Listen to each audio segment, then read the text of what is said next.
Good morning, good afternoon, good evening, yWhales, wherever in the world you are today. Today's December 1st.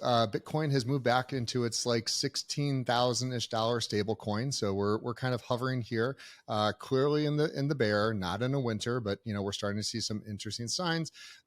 Just to kind of give some a little bit of context, last night Sam Bankman went on TV and essentially, in my opinion, decided to just lie for about an hour, in various forms of deceit. I found almost nothing he said truthful.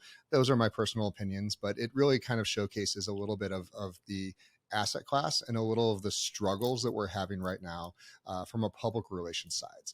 That when we have somebody who was on the cover of Fortune, that was truly almost the poster boy of crypto, that is now we're seeing massive meltdowns, true fiduciary failures at every single level of his organization. It just hurts, the Web3 asset class. Now, on the flip side, there's amazing entrepreneurs and amazing people in the space that really do need to be highlighted more. I'm very lucky to have one of those today that has made amazing strides for Web3 and blockchain technologies overall. Liat with Horizen Labs, and also another announcement here in a second as well. But Liat, before we kind of dive into everything you've been doing at Horizen, would you mind kind of stepping back a little bit and how you got into kind of Web3 and blockchain? Yeah, I'm probably not your typical crypto degen. I had you know, in the meantime, a meandering career that started in law. I was did my a JD MBA equivalent in Israel, which is an LLB, so a bachelor's in law and an MBA, and then went into mergers and acquisitions in Israel. Worked with a lot of startups and venture capital firms, and that's where I got my footing into this space, into the idea of where technology can bring us. And um, from there, I was kind of busy also growing a family and tried to find something that was more conducive to that than M&A. So spent some time running an entrepreneurship program, which is essentially um, an academic accelerator at one of Israel's top privately funders, only privately funded university in Israel called Reichman University. And the program is called the Zell Entrepreneurship Program. It's funded by Sam Zell of Chicago with the idea of just um, allowing students to create their own ventures in their final or the year after they finish their studies. And and really, Sam Zell's vision is creating the future business leadership of Israel, which I really connected to. So I spent 10 years there. I'm still very, Wow. very active as the chairman of the program. But from there, the kind of the natural conduit was to go into venture capital. I have spent so much time looking at young entrepreneurs and trying to figure out if they've got the right match and the right uh, kind of connection between their abilities, founder market fit, and product market fit in order to take early stage companies out. So I did that for 2 years at a Israel, New York VC that's called Marker LLC. Hmm. And from there, I went operational to a company called Selina, an Israeli high growth tech startup in the hospitality space. Spent a year taking the company from 800 employees to 1,600 employees.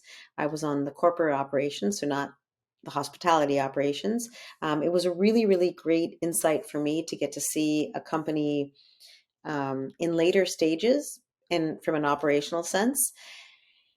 And from there, I was thinking, what next? What am I going to do when I grow up? Which I'm, still figuring out every day. But I, having spent a lot of time in Panama with Selina, the company that I was the COO of, I got to reconnect with my cousin, Dean Steinbeck, who was at the time going down the rabbit hole into crypto. And I kind of followed him right down that path.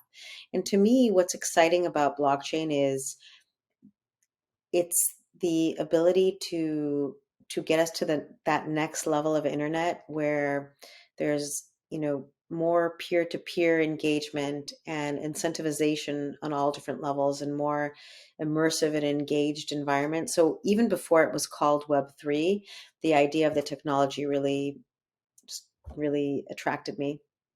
I love that. And you know what's really important, especially with the preamble that I just did, is that we have someone like yourself that does have a lot of rooting in traditional M&A, legal experience as well, and that we understand that corporate architecture, which is in some cases been around for centuries, is designed for a reason. There is a lot of systems, processes, and procedures that have been tried and true. That doesn't matter what industry, doesn't matter what asset class you're is. Human resources is human resources, and just being able to kind of take a look and say this is a new asset class that's already rapidly evolving. It's extremely volatile, anywhere that you can have a solid foundation, especially with your team, especially with governance, I think has been overly highlighted in the last 6 months, if you would agree. I absolutely agree, and I think this speaks a lot to, there's many levels of this, but I think, and we can talk about business model, and I think we probably will when we talk about the launch of HLB, which is like a little spoiler alert. But I think even if we go into governance on what is now an up and coming um, iteration of governance in the Mm-hmm. space, which are the DAOs, so decentralized autonomous organizations, and thinking about how do you incentivize people to engage, but also how do you build it so that it actually does give um, that kind of corporate responsibility that we're used to in the frameworks that we know from, from corporate law, from building of these organizations. And I think that's super exciting and one of the big challenges of this space. Yeah, you know what, and I love DAOs. Like DAOs to me are, when people say DAOs will eat the world, I absolutely agree. I don't think it's the current iteration that we're seeing today. We're seeing some No. very early, like same as NFTs. We saw the ICO craze, we saw the NFT craze, we've seen the DAO kind of whatever the case is, and they've been amazing proof of concepts. They showcase, that the technology is potential, has the potential to do so, but we still have a little bit of work to make sure that the legal frameworks and also the real world like utilities are there. And I think we've seen too many examples of, going from, step 1 through 10 being shortened down to just step one, and really a big miss on why some of those other steps exist. Yeah, I completely agree. And I think Fabulous. you were alluding to it earlier in your opening, but I think the fact that we're talking about really groundbreaking technology and kind of a new paradigm for how we operate with that technology doesn't do away all kinds of things like corporate governance and viable business models and really, the whole idea of creating value for stakeholders. So that doesn't go away, and you can't just, you know kind of abstract that out. So let's dive in, because let's just right away. There's so many things that you guys have done, and that's the biggest difference, I think, between Horizen and what you guys have done is you have accomplished a lot where a lot of people have promised a lot, and there's a big differentiator. So I'm going to throw you a big t-ball here, which is that for really the boom of 2020 and 21, we saw amazing promises. We saw concepts that came out of people saying, I'm launching this project and I'm going to make a AAA game, and here's the characters, and these things were trading for tens of thousands of dollars in some cases. And the concept is great. The theoretical, like like overall, like this is fabulous, but there was no team that was ever just conceived that could actually accomplish these things. There was no ability for someone to create hundreds of millions of dollars worth of IP, from people that are, and it's no offense to some there's some young brilliant people, they didn't even know how to accept the money, let alone how to properly deploy that. Now on the flip side, you guys have done an amazing job of delivering on, really and exceeding, I think, a lot of people's expectations on a variety of projects there. Yeah, thank you. So I think we had a lot of background, and not all of it was so successful. But I think we were everything that we did up to that point, where we were instrumental in getting the ApeCoin launch out, was very much a perfect storm of a lot of our background, our connections, our place in the ecosystem and everything that we did. So we did start out, we were a Bitcoin based protocol with the idea of thinking about not only privacy from shielded transactions point of view, so using zero knowledge to do that, but more from a data privacy standpoint to really build that technology for a fully decentralized and using zero knowledge, not to shield transactions, but to be able to connect between a sidechain scaling solution and the main chain truth engine, if you will. So we were very, very busy, hunkered down in the last crypto winter, building on that. Um, and in the meantime, we've been around for a while, so we have great connections with market makers, with exchanges, with really everyone in the ecosystem. And I think it's not a trivial matter in this space to have that kind of reputation and have it for many years. And I think that helped create the perfect storm for the opportunity, which was definitely not on our focus list. And I think, having been an entrepreneurship educator and trying to teach my students about being focused and staying to your course, I think we were actually really opportunistic and almost defocused.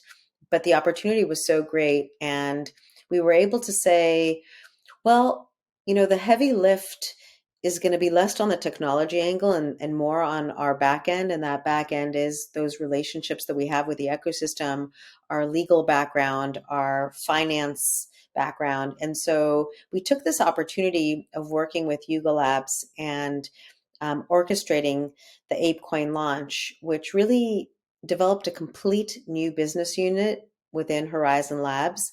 And I mean, it really was a project management exercise of taking a lot of different skill sets that we had within the company, also from our connections in the ecosystem. Being able to launch on almost 50 exchanges on day one was a testament to the fact that we did have very good relationship with the ecosystem, but also just managing to, you know, a coin launch is inherently from a technical standpoint not so complicated, but to make sure that you do it right at scale with the amount of transactions that were happening, that was not an easy feat. And so because we've been experienced in the space, because we've gone through many technological development and audits and just making sure to essentially cross the T's and dot the I's on that sense really helped us be able to successfully partner in that launch and be a very meaningful contributor in that incredible ecosystem, which we've been able to harness and build on, whether it was the other side deeds or ape staking and other projects within the ecosystem. So it's been a very wild ride, so to speak. Yeah, and a couple of things just to, again, for the listeners that are trying to understand exactly how chaotic some of this stuff is, probably on the back end, and I have no institutional knowledge of this. There's a lot of like brand new protocols and brand new kind of thoughts that like none of this has been done before. Like this is trailblazing, and to do it in not just a technically compliant manner, but a legally compliant manner on a global scale is like, I mean, most people don't even take the time to think about how to do this properly, let alone are able to actually implement it on the success rate that you guys have. You're absolutely right, and that was it. There was we were trying to dig up comps on so many different things, and it was really, really hard. There were some big, there was like Axie Infinity on one end, and then just a lot of little things. It was really, really hard to be able to take that data and glean any meaningful insights. So we were kind of treading through some very open-ended Yeah. environments. But really what we stuck to is the fact that what has been Horizen Labs' success to date is making sure that we're always compliant and legally sound and responsible in what we do. That's been our mainstay. And we took that ethos and made sure that we worked with the best partners. We worked with Fenwick to make sure that whatever we were building was actually compliant. And then we have a lot of legal kind of capacity on our team as well to really be thoughtful, not only about the day one launch, but how it would be, how it would play out in the future. So yes, we spent a lot of time thinking about it, and it was a bit of a wild west in the sense that it hadn't been done before, but we think that we created a really effective playbook that now we're working on with a lot of other clients, and we feel very kind of humbled and empowered by the fact that we have been able to see so much success. Yeah, and I would say for anyone out there, whether you love the apes or not, it doesn't matter, because a success in the space is what we all want and need. And so you can be a fanboy, you can not. It doesn't matter. What we need is standards and regulations that we as an asset class have put in place. Because if we let the other side tell us exactly how to operate, we're not going to be happy, because they don't understand the technology to the level that Liat and her team do. So, and to me, this is one of the most important things that we can do is have the professionals in the room, which is Horizen and others, really go out and trailblaze them a little bit, because when you try to do this, there's a few things that happen. And Liat, please correct me on any of these things. You're going to go get outside legal counsel and say, this is our plan, this is what we want to do. And while they may not be able to sign off 100% on it, they're going to give you some opinions. And then you have to make a business decision on what you want to do with yourself and the clients. What no client wants to do is to put themselves in the position to make new case law. Like you want to live in as clear of the white space as possible, and dip a little bit into the gray, but have as much case law behind you that you don't have to have this rush to get into a courtroom to defend yourself, a la Ripple. And so really that's kind of the goals. And you guys have done a fabulous job of, I think, making people aware of what you've done, excited about what you've done, and now kind of really trying to see that this is a correct structure that should be enhanced and followed. And I think that's a great point. And I think legal is one part of it. I think even, one of the challenges in Web3 is that it's just not as easy as Web 2. So we're all very used to how just incredibly easy to use Web 2 is, and Web 3 isn't. So getting that part right is also super important. And we spent a lot of time making sure that this launch and um, the other side sales and everything else. And of course, it doesn't ever go 100% smooth, but we did spend a lot of energy, and I think we're ultimately successful in making sure that it was as smooth as it could be in this, very challenging environment. And so, yeah, I agree with you. I think having professionalism in this space is definitely a call to a call to order. We need to have more thoughtful, um, professional, and um, and just make sure that we're doing things by the book legally, but also just commercially, so that it's not just a circus of activity that has like flames and busts and I bursts. love that analogy, circus of activity. That sounds like some of my days. You know, All of but ours. yeah, and to clarify a few things, having adults in the room, and when I refer to adults, I mean those of us that have 20 years of business experience, kind of Oh, our gray hair, 10,000 yeah. hours already there, doesn't mean that we don't need the Gen Zs. Doesn't mean that we don't need the emerging entrepreneurs. But our 10,000 hours, while different than others, in each asset class, Liat, your 10,000 hours are going to be different than my 10,000 hours. They still apply, and you gave great examples in your intro of all the various things that you've done through your career and how they touch upon what you're doing today and why. And so I think that's the biggest thing that I would love just for every entrepreneur watching this to really understand as you're building the team. You don't have to acquire people that are degens. Really good business people that understand entrepreneurialism are in a massive need in this space right now today. And that's one of yWhales' largest focuses. But let's pivot, because you got some big news to say, Liat, and that's really, really exciting for a lot of reasons, especially in the market that we're in today. Right. So today, December 1st, is actually the launch of Horizen Labs Ventures. So after a few months of trying to figure out how to do this right, what has been in play for about a year in Horizen Labs is two business units, one focused heavily on our deep tech capabilities in zero knowledge and and building really next generation blockchain tools for real world use cases, especially with a focus on securing kind of the world of Web3. And this almost side business that we built that has been exceptionally successful with a lot of interesting clients and amazing opportunities.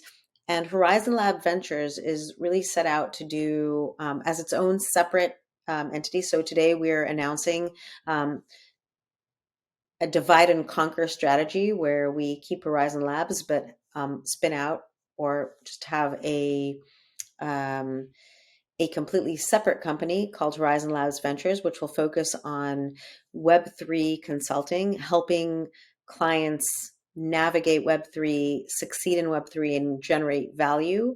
And at the same time, we're also going to be launching, and this might take a little bit more time just as a given of the market environment, a venture capacity to be able to invest in some of the great clients that we're working with, but also through our deal flow, some middleware that will help us service these clients in the best possible way. So we're really excited about this notion of advise, build, and invest. And that's what HLV is all about. I love that, and again, it's really interesting because just to be clear for everyone, this is the first time Liat and I have ever met. I've never had any interaction with Horizen before, but independently, you have two entrepreneurs, really across from different parts of the planet that have built similar ecosystems. yWhales is communities, ventures, solutions, which is consulting, and then labs. And I truly believe, with 20 plus years of VC experience, that a traditional VC in the space that is nothing more than a VC is not going to find the success that they found in other asset classes like fintech and bios and everything else, because this asset class changes so quickly and it moves so much faster than anything has before, that you really have to have an entire ecosystem, a very holistic approach towards understanding the asset class and then trailblazing with it as well, and then bringing those along that understand your mission, vision, values.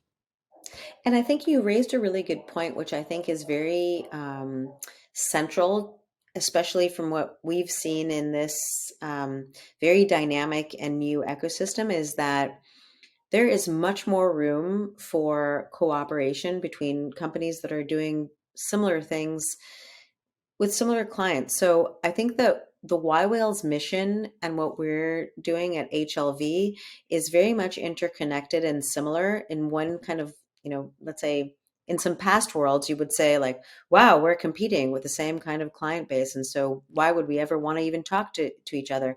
But I think in this environment, and I think what is so special to Web3 is that this idea of collaboration among people and trying to find how we can all bring our unique values into making things just exponentially better is so much more powerful. And I think that has to do with not only on the advising, but also on the investing. And you see it all across the board. And so I'm super excited about it. To me, that's it's always been one of the things that I've found in the Israeli ecosystem, in the Israeli tech ecosystem, even way back, much more collaboration than what you saw out in other ecosystems. And so it's great for me to see how that is now played out on a much wider scale in Web3, because I feel it's a big part of what Web3 ethos is about.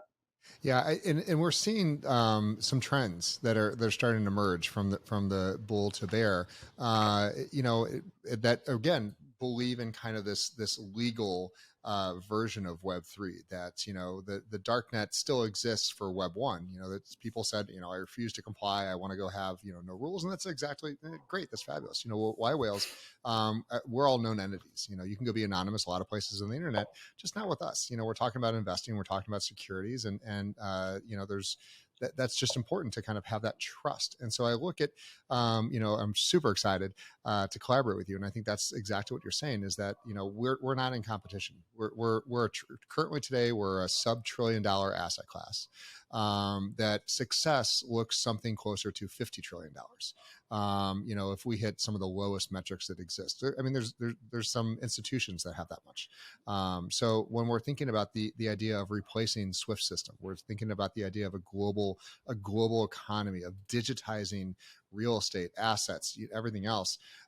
You can see how big it's going to get, and but we're never going to get there if there's infighting. We're never going to get there if my way is the only way, and we can't. So while we probably don't have 100% alignment, we know we're going in the same direction, and I absolutely will do everything I can, including bringing you on my podcast to make sure that your ventures succeed and that you get good deal flow, and same as us. So we're thrilled to have you in the hunt and in the game with us.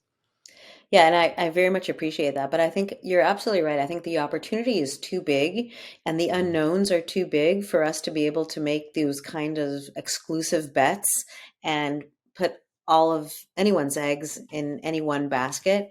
I just think there's a lot of eggs and a lot of baskets and a lot of opportunity. And the way to actually win is to be able to place a lot of bets and do that together. And so we win together and we explore together, and the opportunity is just big enough for everyone. No, I completely agree. And what we saw in 2020 and 2021, and we're now at the tail end of it, here, is the bull rush that was really started in 2017. And so, a lot of the companies that really had the highest rewards and the highest, returns on to their investors were at that point, 4 to 5 years old. They had been building, they had been investing, and they had an entirely different outlook and theses on the space at that time. And so when you look at us, we're the new class. We're the new class that was born in the bull of 2020 in a variety of ways. And now we're settling into a bear. We're settling into winter, and we're all funded. We all have our ideas. We have our missions, and there's a lot of alignments.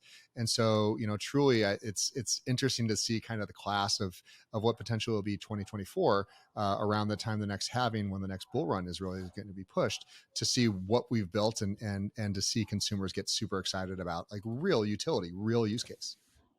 And you mentioned it earlier about, I mean, you didn't allude to the gray hair in particular, but more to the time. But I do have my fair share, and I think we've been through cycles. At least someone with my gray hair has been through enough cycles to understand that there's downs and ups, and there is definitely a wave to it. And Mhm. from my experience in these bear markets, that's when great entrepreneurs hunker down and build great stuff. So that's what we're really excited about using this time. And like you said, we're fortunate that we have the funding and the opportunity to be able to build. And I think we're also a little bit humbled by this recent downturn, to also kind of get back to the basics of the kind of business models that are going to work, and those are the ones that are repeatable and sustainable, and make business sense. So um we all enjoyed the rush of this wild ride, but I think those of us with enough experience also know that at the end of the day, there are fundamental changes to how we engage with technology, and but there aren't any fundamental changes to the laws of economics. Supply and demand stay, and everything else about it stays. And so I think that really relates to what you're talking about. This asset class is still going to have to figure itself out, Mhm. but I don't think they're going to bend the rules of economics. I think there is going to be more opportunity for participation and incentivized participation, and I think that is different, but it doesn't change the basics of economics. No, and I mean, let's be clear. We've seen the rise and death of algorithmic stablecoins. Please, nobody. There's no reason to try it anymore. It's a dead technology that showcases exactly how and why we need to really always look to the past and say, why do things exist, and let's try to replicate as much as we can the way it sits currently, before we keep trying to push things aside and try to innovate around regulations. Just being able to put the current global economic engine on blockchain is a massive savings of time, energy, and money that would bring huge value to over 2 billion people around the world that have no access to banking, no access to loans, no access to anything. We don't need to skip insurance brokers and regulatory, bodies. Like, we can do a lot while still, adhering to kind of the way things are today. Totally agree. So let's dive right into or a little bit more. Like, talk to us a little bit more about the theses, behind ventures, and kind of the types of investments that you guys are being looking for specifically. So HLV is poised to make investments in two frameworks. One is in the companies that we're actually servicing as Web3 advisory. So companies that we're excited about because we've been working with them. We know the teams. We're kind of deep in the trenches of helping them build the right tokenomics, the right framework, the right incentivization models, and whether it's for a game or a health startup. We've been very active with our customer base, and we understand uh, where the value in those tokens would be. So it's opportunistic, but it's also based on what we feel is a competitive advantage in the sense that we've already worked with these founders, we know them, and anyone who's worked with early stage startups knows that products change, markets change, business models change, but the real bet is on the founders and their ability to navigate those changes. So we feel like we are almost um, you know kind of unfairly advantaged in the fact that we know these founders intimately and we've helped them think and navigate through their offering. So that's one place. The other one is, and this is a function of deal flow that we get because we're in the limelight, because we're very entrenched in our different ecosystems. We're a completely remote team. We've got a lot of presence in New York, Miami, San Francisco, Los Angeles, a lot of the rest of the world, and particularly for me in Israel, where there's a lot of incredible tech on more the protocol and middleware layer. So while we believe that application layer it's a big bet, um, middleware is really interesting because to the extent that some great minds and certainly in this bear market are hunkering down and building some great tech, it's an opportunity to be able to take that tech and offer it into our product offering. So that's the first level of validation that we're going to be doing. So investing in companies that we know that we can incorporate into our offering and selling is like a big checkbox on validation. So on that sense, we're going to have not only the unfair advantage in knowing the founders, but also in actually validating the product and knowing that there's product market fit. And most early stage startups fail on product market fit mostly. So we think that that is the kind of the essence of our thesis. So kind of two buckets: one, customers that are launching Web3 um, kind of projects, and the Mhm. other is the middleware that supports those projects in our offering. No, that and I love that because that's very close to our theses as well. I know. And so And that's why I really. think we have so much to do together. Oh, and listen, well, let's get Avery from Vayner 3 on this as well, because they again, it's just independently, you're seeing some, very smart and well-known entrepreneurs that have all kind of come up with that a VC firm by itself in this space is going to struggle, and they're going to fall behind because they are not going to be able to educate themselves. They're not going to be able to find the deal flow as early as others. And it's not that, we're using one to push the other. It's the same thing. It's a different asset class, and when you're not restricted by geography, when you're not restricted by language, you're not restricted by culture or anything else, it quite simply, people say, I want the very best people to work on my project with me, and you're a Zoom call away. Liat said, same as us and same as everyone else, and it becomes very suddenly a very global project that you work on, and you can bring in the best people around the world, and you guys have absolutely done that. I mean, it's amazing to watch some of the projects you guys have done, and now to think about you being able to get in from that early stage and grow and assist them when they need to be, especially in times like this where treasuries were lost. Great teams did nothing wrong other than trusted the wrong institutions to manage their funds, and it's heartbreaking to watch. I've seen so many teams call and say, we're shutting down, and I'm like, you guys are great. What do you mean? You have products, you have revenue. And they go, It was in Luna, it was in FTX, it was at Genesis, it was this. And I think that that's really one of the biggest challenges we're going to face over the next few years. And certainly in this very near term, I think the fallout from what we've been through is still, we haven't felt the end of it. No, no. I mean, you're familiar with a few that have invested in you on that I've seen on your website, and I think that it's one of those things. I don't think anyone in our asset classes is not affected. I know very few trading firms that can even say with with a straight face that they're up year to date. Yeah. And so that's just the challenge of the industry. But in the same sense, I've seen a lot of projects that should have gone away go away. A lot of people that were in this asset class that were not doing good things to promote blockchain, that were not helping with proper regulation. The tides went out, and they weren't. Everything they said was not true, and we're seeing some fallouts. And so while it's painful, sometimes you do need those forest fires to really kind of clear through the brush, so you can see the ones that are left standing that do understand how to do this and want to do this for the next few decades. I'm not in this, and I don't think you guys are either, for a quick rug pull. Like, this is what I want to do for the rest of my life, and we're just so excited to kind of see how everything evolves. What are you? Absolutely. Yeah. So talk to me about some of the opportunities that you're currently chasing right now. You don't have to give names, but just kind of things. Yeah. So we're fortunate to be setting out today with a bulk of existing clients and some clients that are in the works.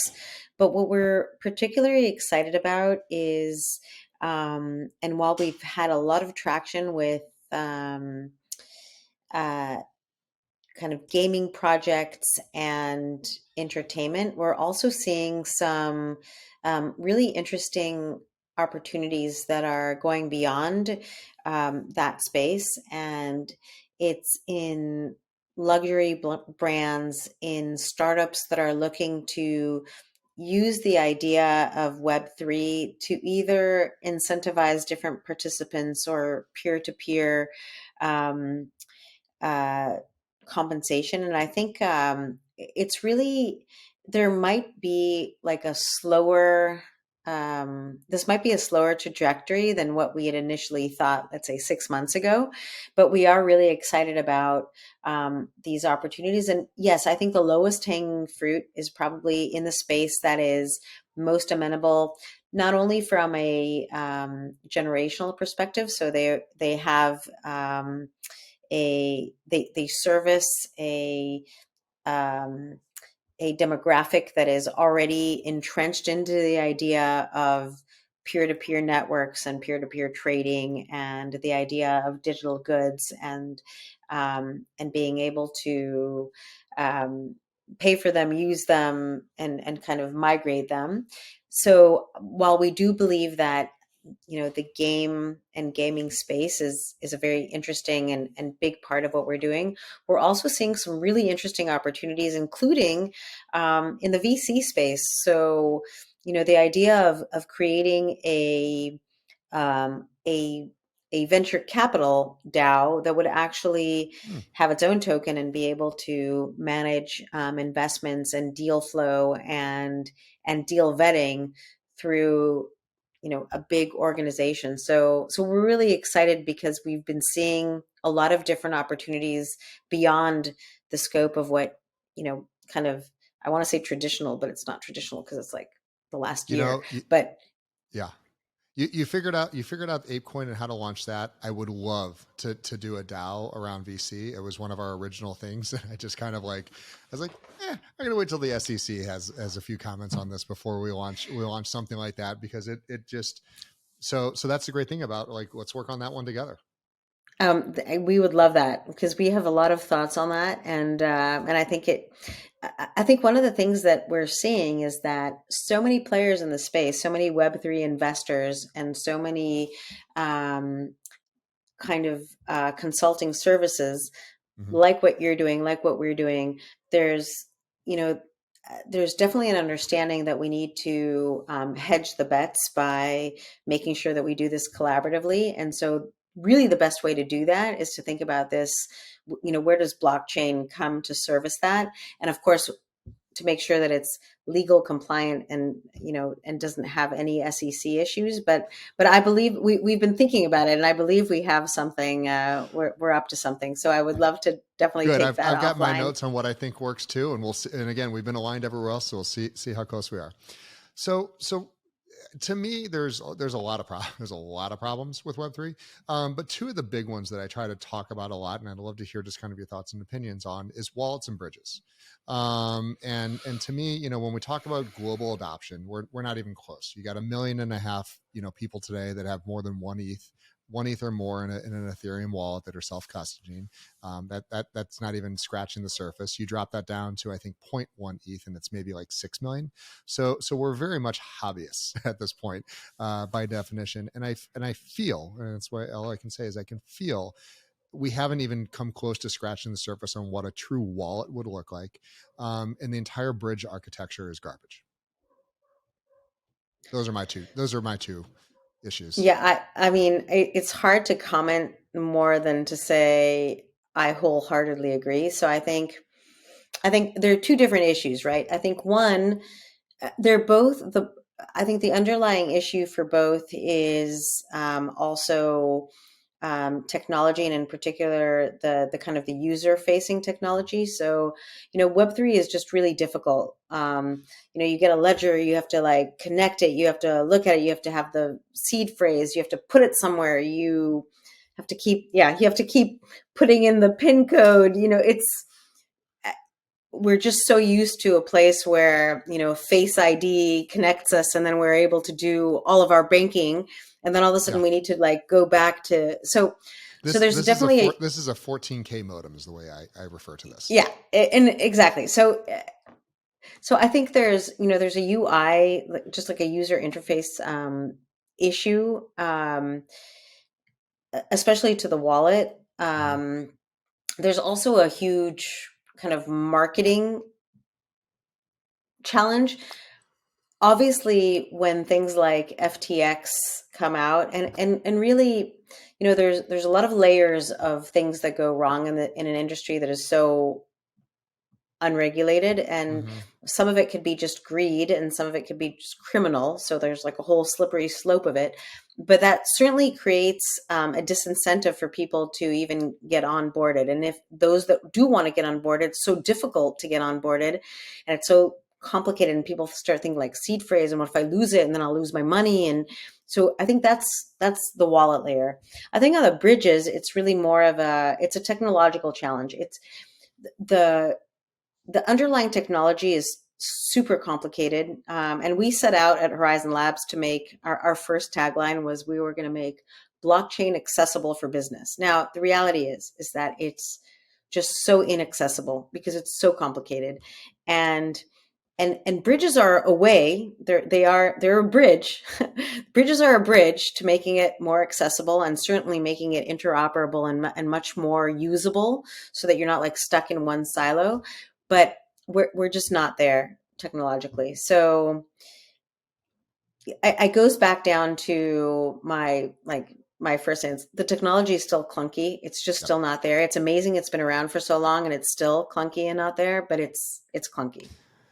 And do you think that that's just because it's so closely tied to economics that people get so vested and just focused on the ability to make money in the space that there's a little bit less of innovation? Web 1, when it came out, like nobody thought much about money at the time. They're just like, I can do cool stuff. I can do things. And it wasn't until kind of the Beanie Baby era of the slightly later 90s.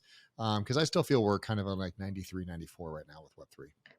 So, but I think the analogy is perfect. So, Beanie Baby, Crypto Kitties. Like, I think there are still a lot of people who are genuinely super excited about the technology, and not about just getting rich quick.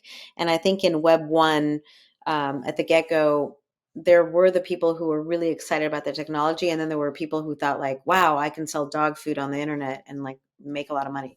So I think the analogy still holds, but I agree with you. We're like in 93, 94. We're so far back. And yeah, we weren't even doing email in 93. So No, it's very true. And right now there's no true messaging component of Web3, which is the most insane thing.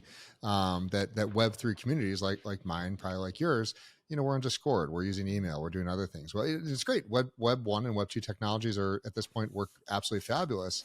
But even if we say we really want to be true, good degens, it's harder, it's slower, it's more expensive. Like there's no business on the planet that goes, you know what I want to do?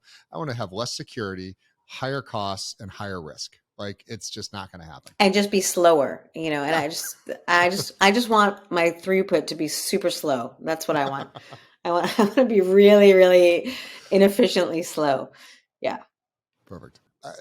Liat, again, really, it's amazing to see how many like symbiotic, relations we have between organizations. And again, I know of a number of others ecosystems that are very similar to mine. That is, again, we're all kind of working together and figuring out how this new asset class works. So I love the conversation. I love the collaboration, and I'm really excited to, work more with you and your team over the next few years and decades as well. So it's really, again, a great intro that we've had today. That being said, as we kind of bring it towards a close, you have so much, institutional knowledge of the space right now.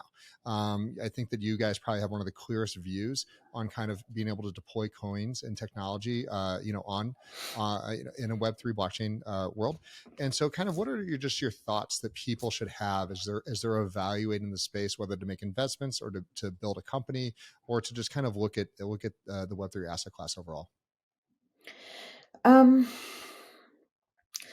so I think the first thing I would say to someone who's, just clearly interested but has no experience is that this is a long game. So it's really not about, are NFTs the thing, just like are ICOs the thing. So it's less about the fads and the crazes that will invariably, I don't know what the next one is, but there will be one. So it's less about that. And it's more about thinking, where is the real value to be had here? So to the extent that someone doesn't have any experience, I would say, take a small bet and a long game. If it's someone that is interested in the space and has some utility out of going into Web3, then I would say, definitely come to us and we'll help you explore it, because I think there are a lot of really interesting ways to think about kind of innovative business models that come out in tokenomics that I think, um, to the extent that you're able to harness a community around some kind of project value that you're creating, I think there's a lot of opportunity to be able to do things that Web 2 just can't do. That's fabulous. No, it's a great outlook in so many things. Liat, what's the best way for people that are interested in Horizen Labs Ventures and all the other things you got? What's the best way to find you guys? So the best way is we're everywhere. Best way to look for us is HLVXYZ. That's our website is HLV.xyz. We're also on Twitter in that framework, and on LinkedIn we have Horizen Labs Ventures or HLV, and I They're think everywhere. there's contact us on our kind of very new just landing page of a website. So HLV.xyz is probably the best way. Awesome. Awesome. Thank you so much for your time today. Thank you also for really being such a good steward of the technology and overall space. And we're thrilled to have you to see the expansions you're making, and really kind of the width and depth that you and your team are making in the space. So thank you so much. And for all of you yWhales out there, fabulous interview with Liat from Horizen Labs, Horizen Ventures, and I'm Ventures. sure Ventures and many other things coming soon. So take Right. care. Talk soon. Thank you. Thanks a lot.